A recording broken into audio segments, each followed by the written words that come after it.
चलो बच्चा, अब इलास्ट्रेशन 5 की बारी।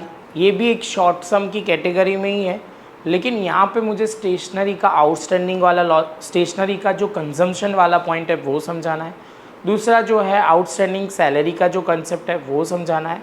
तो स्टेप बाय स्टेप बच्चा समझना शुरू करता है। यहाँ पे दिया हुआ है disclose the following information income and expenditure account for the year ended on 31/3/2015। तो सबसे पहले इनकम एंड एक्सपेंडिचर अकाउंट दिया हुआ है, income and expenditure account for year ended on 31/3/2015। अब बच्चे यहाँ पे देखो सब्सक्रिप्शन सीधा दिया हुआ है 60,000। हमारा जो करंट ईयर है 14-15 वही सीधा दिया हुआ है, तो सब्सक्रिप्शन सबसे पहले इन्होंने लिख दिया। बाकी के दो सब्सक्रिप्शन यहाँ अभी कुछ नहीं आएगा। इनकम एंड एक्सपेंडिचर में करंट ईयर का ही सब्सक्रिप्शन आता है, और हमें ये स्पेसिफाई करके दिया हुआ है 850 है, वो नेक्स्ट ईयर में एडवांस में मिला हुआ है, तो बैलेंस शीट में आ जाएगा, प्रीपेड की तरह लायबिलिटी साइड पे दिखाया जाएगा। अब जो एडजस्टमेंट है वो ध्यान से समझते हैं। सैलरी आउटस्टैंडिंग, डायलॉग बहुत साफ है बच्चा।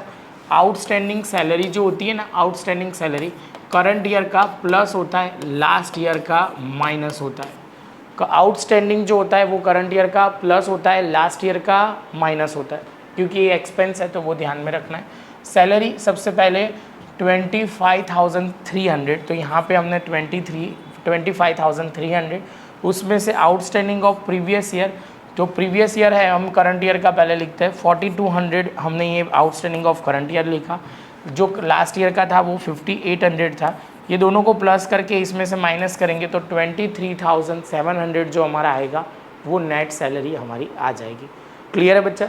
उसके बाद बच्चा opening stock of stationery, opening balance है ना, क्लोजिंग बैलेंस है, तो यहाँ पे ध्यान में रखना है। इसको वर्ड बोलते हैं कंजम्पशन ऑफ स्टेशनरी। क्या बोलते हैं बच्चा? Consumption of stationery. तो opening plus purchase minus closing करके हमारा जो आंसर आएगा बच्चा वो हमें कंसिडर करना है। Opening plus purchase minus closing करके हमें लिखना होता है। तो ओपनिंग सबसे पहले तो यहाँ पे लिखना पड़ेगा कंजम्पशन ऑफ स्टेशनरी। बच्चा ये ध्यान से समझना, आगे वाले सम में सर इतना डिटेल में नहीं लिखते कंजम्पशन ऑफ स्टेशनरी, खाली ये तो सिंपल बता देते हैं। तो यहाँ पे हम ध्यान में रखना है। तो 560 ओपनिंग बैलेंस है। परचेज यहाँ से देंगे या परचेज स्टेशनरी एक्सपेंस वर्ड लिखा हो वो ध्यान में रखना है, तो वही लेना है 1750। उसमें से 740 जो हमारा क्लोजिंग है वो माइनस करके ये आउटर कॉलम में लिखना है। और उसके बाद ये तो सारे एडजस्टमेंट ख़त्म, यहाँ का भी ख़त्म।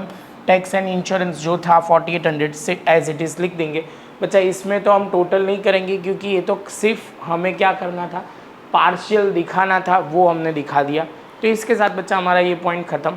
बहुत सिंपल है, ध्यान से समझते जाओगे छोटे छोटे पॉइंट, तो आगे के लिए बहुत ईजी रहेगा। मिलते हैं नेक्स्ट लेक्चर में नए सम के साथ।